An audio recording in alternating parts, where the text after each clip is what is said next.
warahmatullahi wabarakatuh. Hari ini bertemu dengan Ibu. Mungkin kalian tidak tahu siapa Ibu. Nama Ibu Nani Yunisi. Kebetulan di SMK 45 pada saat ini diberi kepercayaan atau tugas tambahan sebagai Wakasek Kurikulum.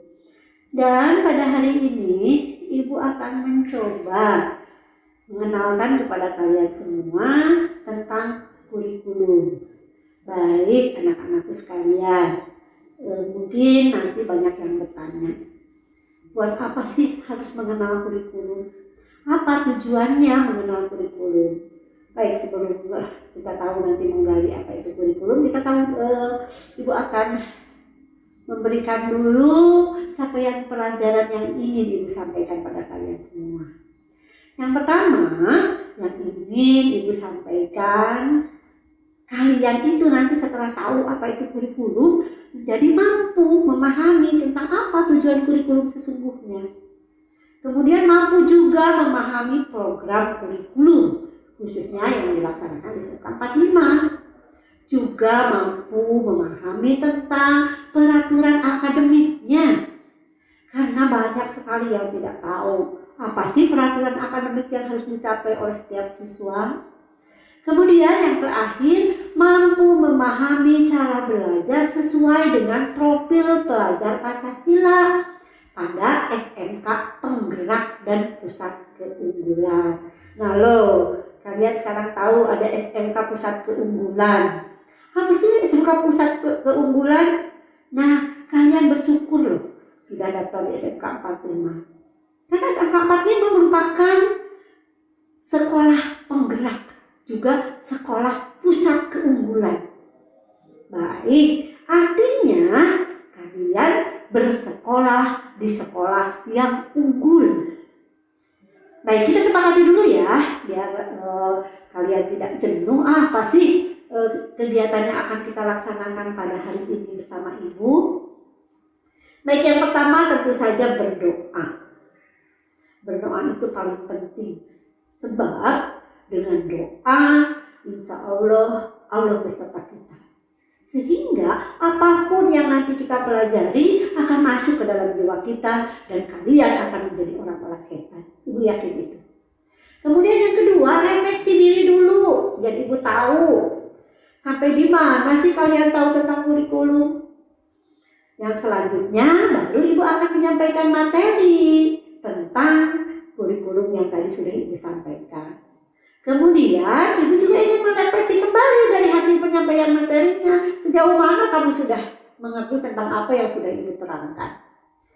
Dan nanti kita buat kesimpulannya. Kalian nanti persiapkan kertas kecil, kemudian juga ketretan-ketretan, kalian simpulkan, setelah itu sampaikan nanti ke SMK 45. Mungkin nanti akan ada link atau blog yang akan dibuka di SMK 45. Setelah itu kita berdoa untuk mengucapkan hamdalah bahwa semua yang sudah kita rencanakan di hari ini sudah kita laksanakan dan alhamdulillah bisa selesai. Itu penting sekali kita laksanakan. Baru kita tutup. Oke, baik. Kita lanjut dengan refleksi diri yang sudah Ibu sampaikan tadi. Yang pertama yang ingin Ibu tanyakan, apa yang kalian ketahui tentang kurikulum? Oke, silakan kalian sekarang sediakan dulu alat tulisnya, apa yang kamu ketahui tentang kurikulum. Kemudian, menurut pendapat kalian, mengapa sih harus ada kurikulum? Why gitu loh, timbul pertanyaan besar. Apa sih harus ada kurikulum, belajar ya belajar aja. Yang ketiga, apa sih yang dimaksud dengan tata cara belajar? Kalau saya sih sudah biasa Bu belajar dan saya jadi juara-juara kelas aja tuh. Setelah itu, cara belajar yang seperti apa yang selama ini telah dilaksanakan dan bagaimana hasilnya? Nah, itu sekarang silahkan kamu tuliskan dulu ya. Yang pertama tuliskan di ujungnya ada nama kalian, kemudian ada juga judulnya refleksi diri sebelum pembelajaran. Ya nanti kalian tahu dan Ibu juga tahu. Oh hasil di awal seperti ini, hasil di akhir seperti ini. Jadi nanti Ibu bisa mengecek sejauh mana kalian sudah paham. Baik anak-anak, kalau begitu jangan tegang ya, seperti biasa aja. Sebab yang namanya belajar itu tidak boleh dipaksakan. Kalian harus selalu tetap tersenyum, bahagia. Kebahagiaan itu bisa mencapai sesuatu hal yang dapat menaikkan imun tubuh kalian. Baik, mohon maaf untuk hari ini Ibu agak kurang sehat, jadi mungkin suaranya agak sumang. Kemudian ada juga agak pileknya, jadi mohon maaf. Baik, kita mulai ya anak-anak sekalian. Yang pertama yang akan kita bahas tentang apa itu kurikulum. Baik, kurikulum menurut para ahli. Kita lihat dulu menurut para ahlinya, biar nanti kalian bisa menyimpulkan. Yang pertama dari Daniel Tanner and Lauren Tanner. Kurikulum adalah pengalaman pembelajaran yang terarah dan terencana secara terstruktur dan tersusun melalui proses rekonstruksi pengetahuan dan pengalaman secara sistematis yang berada di bawah pengawasan lembaga pendidikan, sehingga pelajar memiliki motivasi dan minat belajar. Nah di situ udah kelihatan sama kita bahwa kurikulum adalah pengalaman belajar. Artinya dari kurikulumlah kalian nanti bisa dapat pengalaman. Pengalaman yang seperti apa dalam belajar? Hasil yang seperti apa dari pengalaman? Baik, itu yang pertama. Yang kedua dari Inlow tahun 1966. Kurikulum adalah usaha menyeluruh dirancang khusus oleh sekolah dalam membimbing murid memperoleh hasil dari pelajaran yang telah ditentukan. Nah, yang kedua sudah agak mengerucut ya, bahwa kurikulum adalah usaha menyeluruh dirancang khusus oleh sekolah dalam membimbing murid memperoleh hasil dari pembelajaran yang telah ditentukan. Jadi ada ini loh, pelajaran ini itu sudah ditentukan. Kemudian menurut Hilda tahun 1962, kurikulum sebagai plan of learning, yang berarti bahwa kurikulum ialah suatu yang direncanakan untuk dipelajari oleh siswa yang memuat rencana untuk peserta didik. Nah, di sini sudah ada memuat rencana untuk peserta didik. Artinya di sini akan melibatkan ibu dan bapak guru kalian nanti. Sedangkan menurut Undang-Undang Nomor 20 Tahun 2003, pengertian kurikulum adalah seperangkat rencana dan pengaturan mengenai tujuan, isi dan bahan pengajaran serta cara yang dipergunakan sebagai pedoman penyelenggaraan kegiatan pembelajaran untuk mencapai tujuan pendidikan nasional. Nah itu loh pengertian daripada kurikulum. Sehingga di sana dari Undang-Undang Nomor 20 Tahun 2003 ini sudah mencakup keseluruhannya. Seperangkat rencana dan pengaturan mengenai tujuan, isi, bahan sebagai pedoman penyelenggaraan pendidikan. Oke, berarti sampai di sana kalian sudah agak bisa memahami ya. Ibu yakin itu karena kalian orang hebat. Ibu yakin kalau orang hebat melihat sekilas saja sudah yakin bisa memahaminya. Insya Allah. Baik, sekarang apa sih tujuan kurikulum? Nah, barusan kan kita baru mempelajari tentang pengertiannya. Sekarang ketujuannya. Baik, tujuan kurikulum adalah yang pertama untuk mempersiapkan peserta didik agar dapat menjadi pribadi serta warga negara yang kreatif. Oke, yang kedua, punya inovatif, beriman, dan juga efektif ketika dia berada pada lingkungan masyarakat. Jadi ada awal, ada akhir. Nah ini akhirnya di lingkungan masyarakat kelak. Oleh kurikulum dipersiapkan agar dapat menjadi pribadi yang kreatif, inovatif, beriman, dan juga efektif. Yang kedua, untuk mendidik dan membimbing peserta didik agar dapat berkontribusi secara positif dalam kehidupan masyarakat, berbangsa, dan bernegara. Nah loh, sekarang sudah ada berbangsa dan bernegara. Karena tadi kalian baca ada profil pelajar Pancasila. Nah itulah kelebihannya dari SMK 45. Karena sebagai sekolah penggerak yang sekaligus merupakan sekolah unggulan. Baik, kita lanjut ke program kurikulumnya. Tadi tujuannya, Ibu yakin kalian sudah menyimak dengan baik, kemudian menuliskannya juga yang penting-pentingnya agar semuanya tidak terlewat. Sekarang tentang programnya. Karena yang program itu ya langsung bertujuan kepada program yang ada di SMK 45. Kalian kan sudah memilih SMK 45 sebagai tempat penyelenggaraan pendidikan, tempat untuk meraih ilmu dan suatu saat menjadi orang-orang yang berguna. Baik, program kurikulum apa saja sih?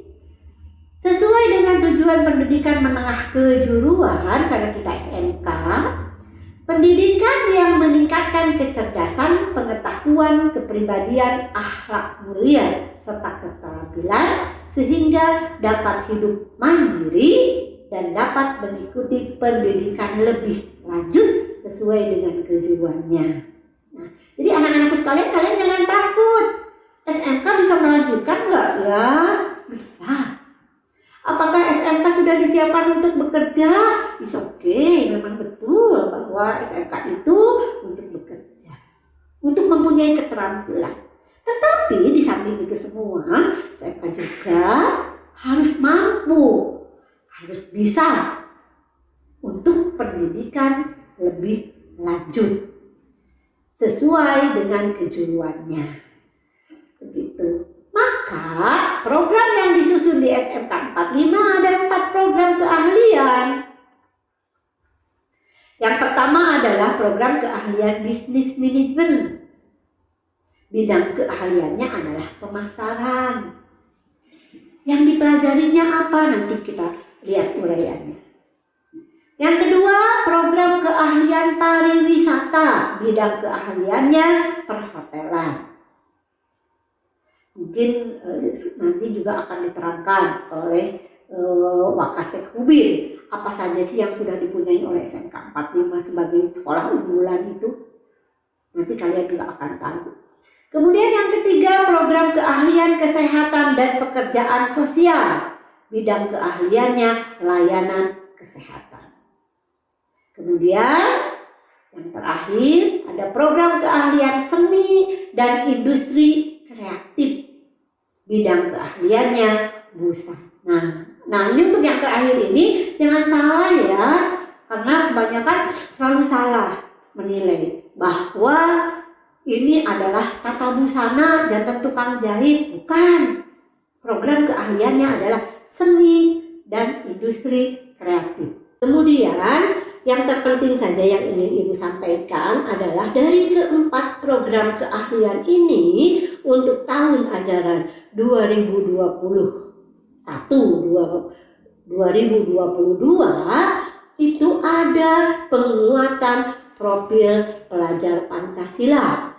Nah, ini adalah pelajaran khusus yang tadi sudah Ibu sebutkan bahwa untuk SMKPK dan SMK penggerak itu ada penguatan profil pelajar Pancasila. Seperti apa itu? Nanti akan disampaikan oleh orang yang khusus untuk mempelajari itu. Yang terpenting adalah di dalam penguatan profil pelajar Pancasila ini kalian akan digembleng menjadi orang-orang yang nantinya harus mampu berketuhanan, mampu menjadi orang yang mandiri, mampu bergaul dengan berbagai bangsa, mampu kreatif. Nah itu tujuan utamanya.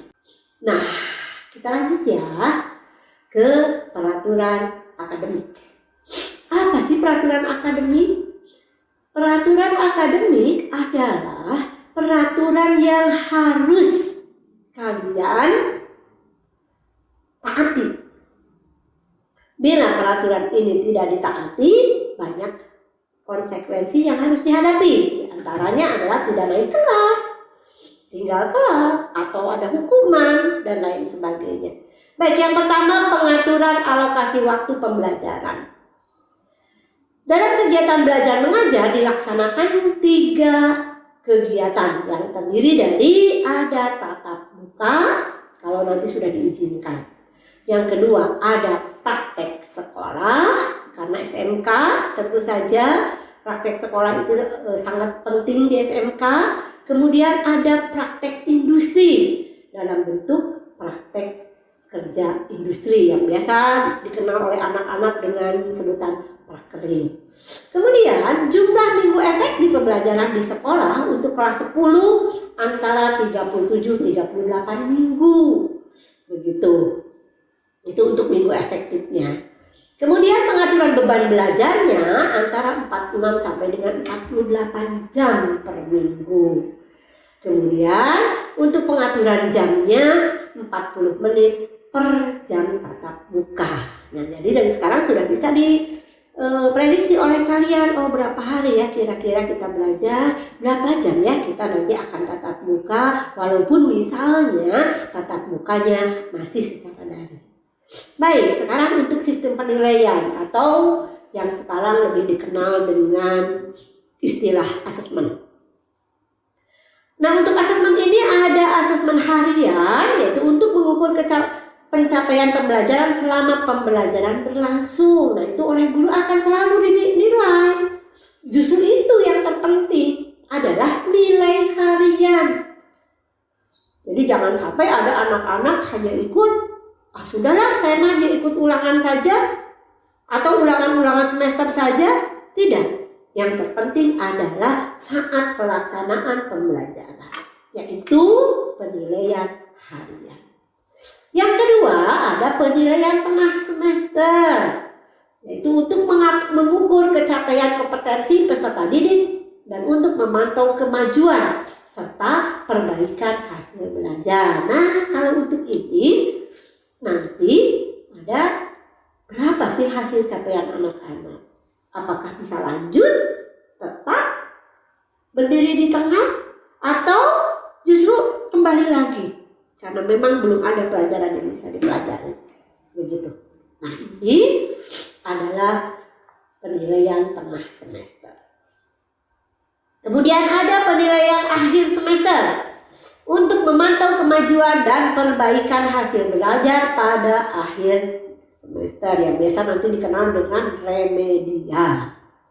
Kemudian ada ujian sekolah. Dan yang terakhir ada kriteria ketuntasan minimum.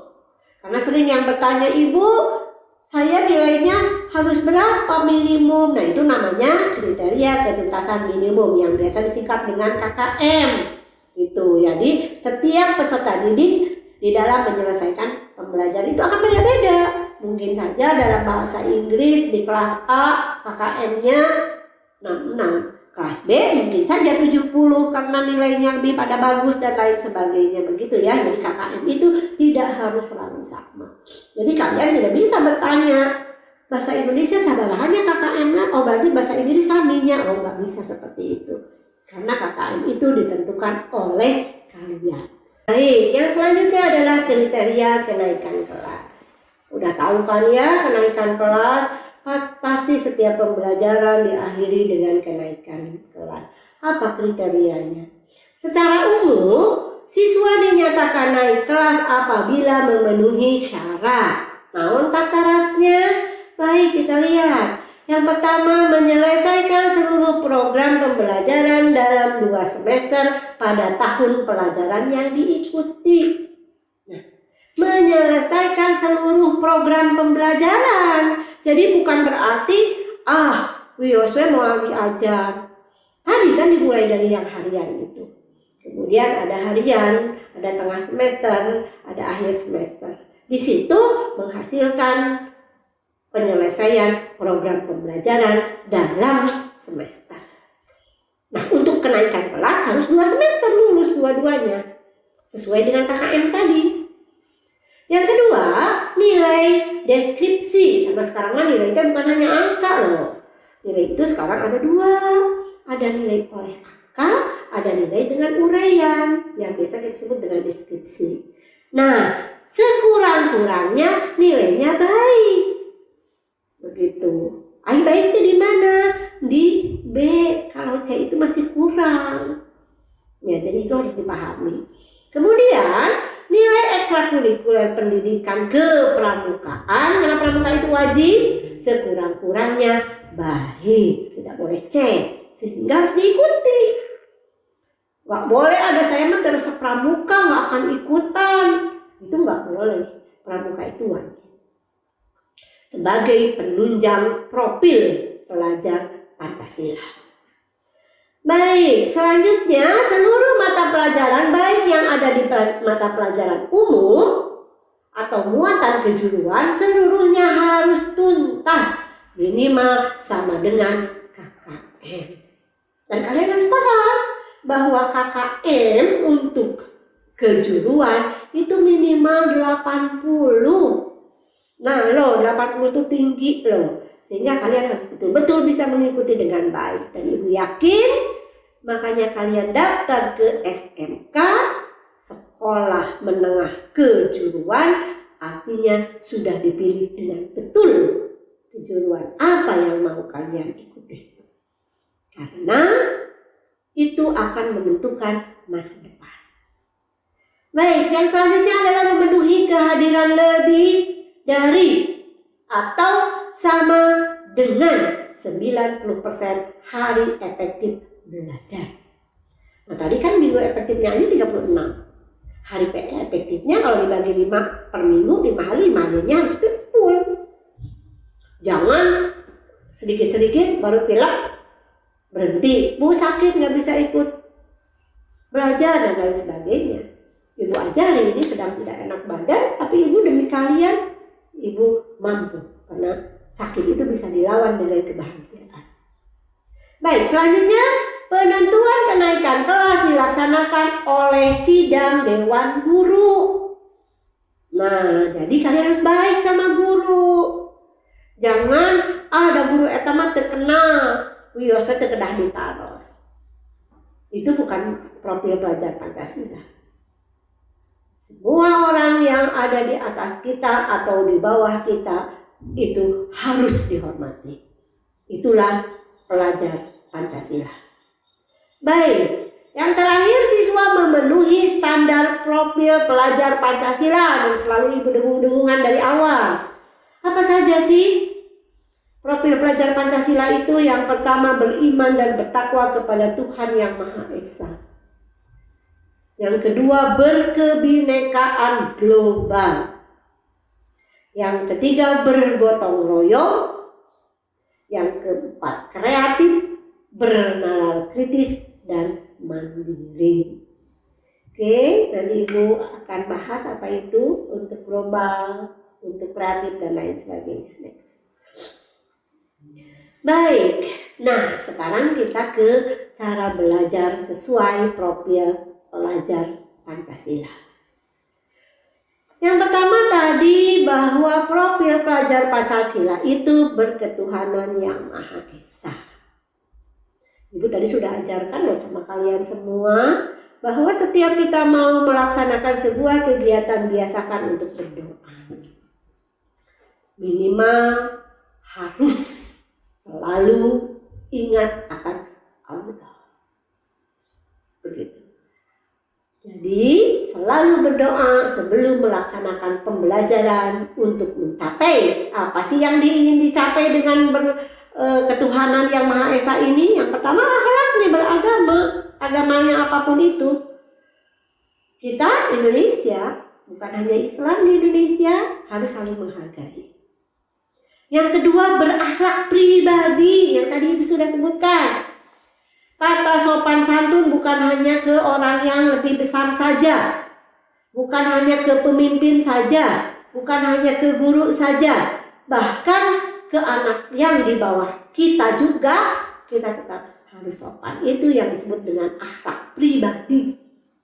Karena itu ditentukan oleh pribadi, bukan orang lain. Harus dipelajari oleh diri sendiri. Yang ketiga, akhlak kepada manusia. Nah ini sesama manusia, tidak ada golongan. Itu orang kaya, ini orang miskin, itu sesama, tidak ada. Di hadapan Allah semua makhluk, semua manusia derajatnya sama. Tidak ditentukan oleh harta, tidak ditentukan oleh tahta, tidak ditentukan oleh ilmu pengetahuan. Manusia di hadapan Allah yang dihargai adalah yang bertakwa kepada Allah. Kemudian akhlak kepada alam. Nah ini yang sering abai, buang sampah sembarangan. Ada pohon yang sudah bagus dipetil-petilin. Semua pergi dengan alasan pencinta alam, tapi datang ke hutan bukan untuk pencinta alam, mencakan alam. Jadi gundul. Nah itu akhlak kepada alam, karena alam juga akan ramah kepada kita. Kalau kita ramah kepada alam. Terakhir ini banyak sekali loh yang namanya bencana alam. Terjadi banjir di mana-mana. Itu akibat siapa? Akibat ulah manusia. Akhlak kepada alam itu tidak ada.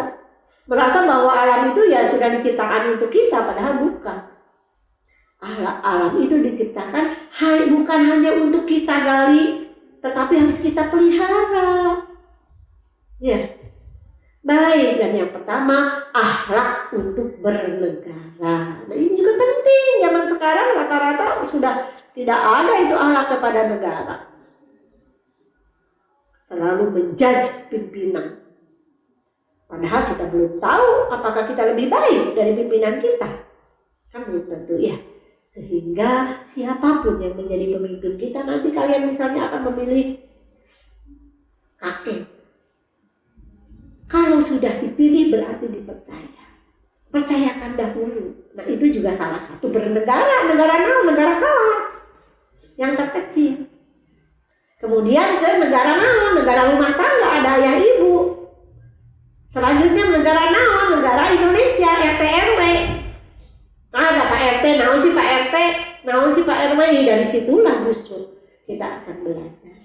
Paham yang ibu maksudkan dengan ketuhanan yang Maha Esa? Baik, kita lanjutkan ya, biar kalian tidak bosan. Kalian boleh loh selalu bergembira. Misalnya, Bu, ini sudah capek mendengarkan, saya mau melemaskan dulu otot-otot. Boleh. Ya, breaking dulu katanya Bu, boleh. Silahkan. Baik, yang selanjutnya saling memahami perbedaan suku bangsa dan bahasa. Mengenal dan menghargai budaya, kemampuan komunikasi intrakultural dalam berinteraksi dengan sesama, dan refleksi dan tanggung jawab terhadap pengalaman kebinekaan. Ibu menit ngartosnya menit panjang, oke, nggak apa-apa. Ibu akan urai satu-satu. Saling memahami perbedaan suku bangsa. Nusok jadi parasehat tepan eta. Mana ada orang Sunda daripada Jawa, Kowek. Nah itu juga salah satu yang tidak memahami perbedaan suku bangsa. Kemudian bahasa. Dari bahasa selalu terjadi percekcokan, terjadi kesalahpahaman. Misalnya jangan dalam bahasa Indonesia nggak boleh, tapi dalam bahasa Jawa sayur. Itu juga akan harus kita paham. Kemudian budaya. Naon sih beri mana emang kudu kitu wae? Budaya kita tetap harus kita hargai. Misal budaya yang sering dilakukan di masyarakat, yang kita tidak bisa menghilangkannya. Bahwa pada hari raya Idul Fitri atau Idul Adha harus bersalam-salaman. Itu budaya. Dan yang terpentingnya bukan salamnya, tetapi saling memaafkannya. Tetapi budaya budaya Indonesia saling berpelukan. Itu sebelum corona, Bu. Sekarang mah corona terkenging. Nah, itu. Kamu paham kan sekarang? Ya. Jadi ada budaya yang tetap harus kita hargai, tetapi lihat situasinya. Sudah boleh atau belum untuk saat ini? Apalagi saat sekarang sedang dalam pandemi. Kemudian berkemampuan berkomunikasi interkultural. Nah ini kan anak-anak teh komunikasi rata-rata rada sulit ya. Kamu tidak memahami tentang kultur dari bangsa tersebut. Seperti apa? Kade, etan sok jantan pasea, orang Jawa memeni medok. Orang Sunda memeni lentong. Orang Jawa sudah menyentak. Nah itu juga kemampuan komunikasi interkultural. Dan refleksi tanggung jawab terhadap pengalaman kebinekaan. Artinya kita kan berbagai suku bangsa, berbagai kebudayaan. Kita hargai. Jangan saling menyudutkan. Oke. Yang ketiga, berkolaborasi dalam memecahkan sebuah masalah, berdiskusi, bekerja sama untuk mencapai hasil yang diinginkan. Eta nunamina gotong royong. Tapi jangan salah paham, akibat dari ini, Bu udah kenging kan bekerja sama untuk mencapai hasil yang diinginkan. Jadi abdi mah ulangan teh bari gotong royong we, kamu nomor hiji, abdi nomor 2 kehijikeun sareana laras sanes aya dina ulangan mah. Ya, tetapi dalam pembelajaran boleh. Guru memberikan sebuah pertanyaan, kalian berdiskusi, diskusikan hasil kolaborasi itu lebih baik daripada hasil satu orang. Banyak kepala untuk memecahkan sebuah masalah lebih baik daripada hanya dipecahkan oleh seorang. Bergotong royong. Itu termasuk kepada cara belajar sesuai profil pelajar Pancasila. Selanjutnya adalah mandiri, pelajar yang bertanggung jawab atas proses dan hasil belajarnya. Jadi jangan selalu teu aya guru teu belajar. Udah teu aya gurunya, mana kemandirian kalian? Kalaulah misalnya guru tidak hadir pada saat itu, kalau kalian mandiri, diberi tugas, langsung dikerjakan secara mandiri dengan baik dan tanggung jawab. Jangan tidak dikerjakan. Kemudian berpikir kritis, yaitu kemampuan untuk berpikir secara jernih dan rasional tentang apa yang harus dilakukan atau apa yang harus dipercaya. Kan sekarang mah banyak sekali ya hoak-hoak kade loh. Itu salah satu untuk berpikir kritis. Kita mendapat sebuah berita tidak langsung kita telah. Kita harus lihat dulu pikiran jernih dan rasional. Betulkah ini? Jangan langsung dipercaya, tetapi harus dilihat dulu. Berpikir kritis merupakan sebuah proses di mana Anda harus membuat penilaian yang masuk akal, logis, dan dipikirkan secara matang. Karena kan sekarang mah lagi musim ya di HP-HP, wah percaya sebarkeun. Akhirnya kan jadi masalah. Nah itu sangat berat ya. Sehingga kita harus mampu berpikir kritis. Mana yang baik, mana yang buruk. Yang baik boleh kita sebarkan. Yang buruk kita simpan. Hanya kita yang tahu. Atau apabila perlu kita musnahkan. Yang selanjutnya pelajar yang kreatif, mampu memodifikasi dan menghasilkan sesuatu yang orisinal.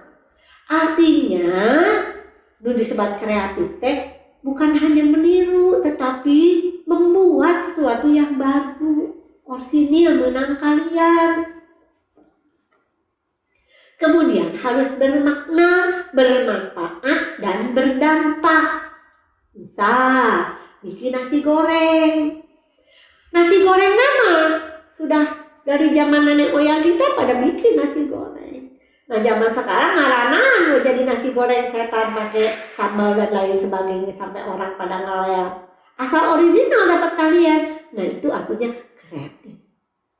Jadi bisa berubah yang ada dari yang ada dijadikan sesuatu yang lebih baru. Kemudian karya dan tindakannya harus orisinal. Baik, itu ya. Bagaimana? Sudah bisa dipahami? Mudah-mudahan bisa ya. Dan tadi juga sudah ada, Ibu lihat kalian sudah ada juga yang mencatat. Karena kan tadi dari awal Ibu sudah mengharuskan kalian membuat catatan-catatan kecil. Kemudian tadi yang pertanyaan pertama itu harus sudah dibuat ya. Dan nggak boleh dicoret-coret itu. Karena nanti di tulisannya ada, ini adalah untuk kemandirian yang pertama. Nah ini yang sekarang yang terakhir. Setelah selesai mempelajari pelajaran ini, nah Ibu mohon silahkan kemukakan pendapatnya mengapa sih kita harus mempelajari tentang kurikulum. Tadi di awal mungkin ada ngaracoknya ya jawabannya, sekarang mungkin sudah ada. Dan apa kegunaannya buat kalian sebagai peserta didik? Yang pertama, yang kedua, uraikan harapan kalian tentang bagaimana cara untuk menjadi pelajar yang sesuai dengan profil pelajar Pancasila yang sudah Ibu uraikan barusan. Oke, gimana untuk hari ini? Mudah-mudahan kalian bisa mampu memahaminya. Ibu ucapkan banyak terima kasih kepada kalian semua yang sudah memperhatikan dengan penuh tanggung jawab, karena kalian sebagai peserta atau pelajar-pelajar calon pelajar berprofil pelajar Pancasila. Goodbye, see you later. Baik anak-anak sekalian, agar kalian lebih tahu tentang SMK 45, mari sekarang kita perkenalkan siapa saja sih yang ada di 45, siapa saja sih guru-gurunya. Baik, silahkan kalian perhatikan ya. Ini adalah perkenalan daripada seluruh sivitas akademik yang ada di SMK 45. Silakan.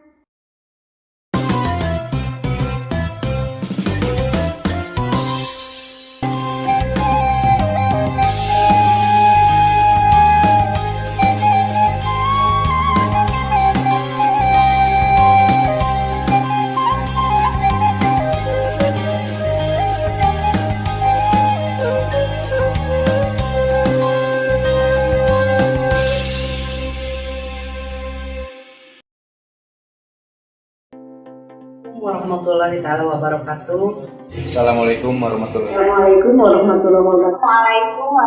Assalamualaikum warahmatullahi wabarakatuh. Perkenalkan, nama saya Wiwin Quraisin, jabatan sebagai Ketua Penyelenggara Yayasan Pendidikan Aunur Rahman di SMK 45 Lembang. Nama saya Dr. Andes Haji Deni Mariana, SPDMM, jabatan sebagai Kepala SMK 45 Lembang, Kabupaten Bandung Barat. Nama Ibu Nani Yunisi sebagai Wakasek Kurikulum. Napangkeun Wasta Punteni Nurhaini, Guru Mata Pelajaran Bahasa Sunda, jabatan di SMK 45 Lembang, Wakil Kepala Sekolah dan Kesiswaan. Perkenalkan, nama saya Dr. Andes Haji Rahman, MNPD. Saya sebagai guru, jabatan saya sebagai Wakasek Hubungan Industri. Nama Ibu Eis Wati Hermawati, pelajaran yang Ibu ampuh Bahasa Indonesia. Ibu sekarang menjabat sebagai Wakil Kepala Sekolah Bidang Humas Hubungan Masyarakat. Nama saya Firial Terus Kom, sebagai Wakil Kepala SMK 45 Lembang, Bidang Sarana dan Prasarana. Nama Ibu Yanti Widawati SE. Ibu mengajar di kelas 11 dan kelas 12 Pengelolaan Bisnis Retail, dan jabatan Ibu sebagai Kepala Program Bisnis Daring dan Pemasaran. Kenalkan, nama saya Wulan Sri Utami. Saya mengajar KDTK dan KDM. Saya menjabat sebagai Kepala Program Asisten Keperawatan. Nama saya Dewi Intan SPD, Guru Pengelolaan Bisnis Retail. Selain itu, jabatan saya sebagai Staf Kepala Program Bisnis Daring dan Pemasaran. Nama saya Ayu Rusminingsih MPD. Saya mengajar di SMK 45 Lembang, mata pelajaran Pendidikan Agama Islam. My name is Munawar Iskandar and I will teach English class with you all. My name is Rere Suci. I am as a English teacher. My name is Ibu Jani. I will be your new English teacher in the school. Saya Lia Herlina, guru produktif pemasaran. Perkenalkan, nama Bapak Adi Hadiansyah. Saat ini Bapak mengajar di pelajaran produktif, bisnis daring dan pemasaran. Nama saya Mata Fauzia, saya mengajar mata pelajaran Bahasa Indonesia. Perkenalkan, nama Bapak Asep Samsu, mengampu mata pelajaran Bahasa Indonesia dan saat ini di SMK 45 Lembang sebagai pembina OSIS. Perkenalkan, nama Ibu Iin Mulyati, Ibu mengampu pelajaran Bahasa Indonesia. Perkenalkan, nama saya Dini Andriani Hamdani, saya mengampu mata pelajaran Produk Kreatif Kewirausahaan. Perkenalkan anak-anak, nama Ibu Yuli Permasari. Di SMK 45 Lembang, Ibu mengajar mata pelajaran IPA.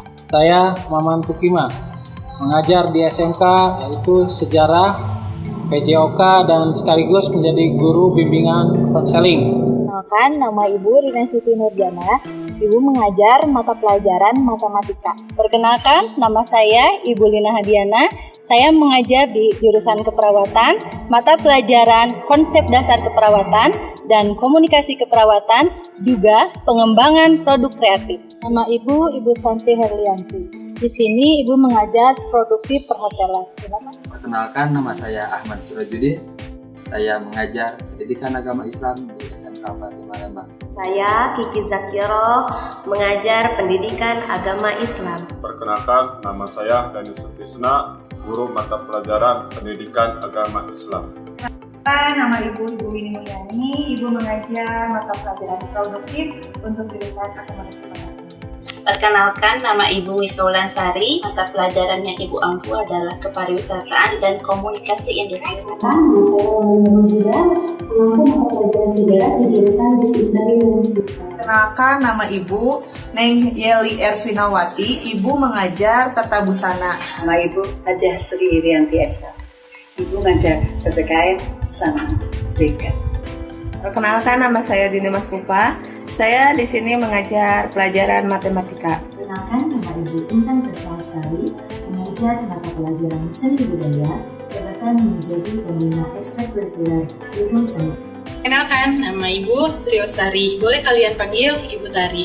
Ibu mengampu mata pelajaran produk kreatif dan kewirausahaan. Perkenalkan, nama saya Sulistia Eka Putri, guru bidang studi Pendidikan Pancasila dan Kewarganegaraan atau PPKN. Perkenalkan, nama Ibu Fitri Restika Putri, mengajar mata pelajaran penataan produk. Perkenalkan, nama Ibu Yenti Kristianti SPD, Ibu mengajar PJOK. Perkenalkan, nama Ibu Yuliani Permatasari SPD, Ibu mengajar di mata pelajaran Administrasi Umum dan Bisnis Online. Jabatan Ibu di SMK 45 Lembang adalah sebagai staf Pubindan BKK. Saya Trimas Mawati, mengajar sebagai produktif pemasaran, administrasi transaksi, dan saya juga menjabat sebagai bendahara sekolah SMK 45. Kenalkan, nama saya Putri Lugitasari, jabatan saya sebagai bendahara SMK 45 Lembang. Kenalkan, nama saya Ibu Mia Mariati, jabatan sebagai Kepala Tata Usaha.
Baik anak-anak, sudah ya tadi dilihat? Nah, itulah guru-guru SMK 45. Mudah-mudahan kalian nanti kalau sudah kenal akan sayang. Karena tak kenal maka tak sayang. Kalau sudah kenalan artinya kalian sudah menjadi saya. Baik, itu saja dari Ibu. Mudah-mudahan kalian sehat selalu. Salam sehat. Jangan takut dengan corona. Kita tetap selalu berpegang teguh kepada 5M. Masker, jangan salaman, cuci tangan, kemudian menjaga jarak. Itu yang harus selalu kita jaga agar kalian tetap sehat dan Indonesia tetap jaya.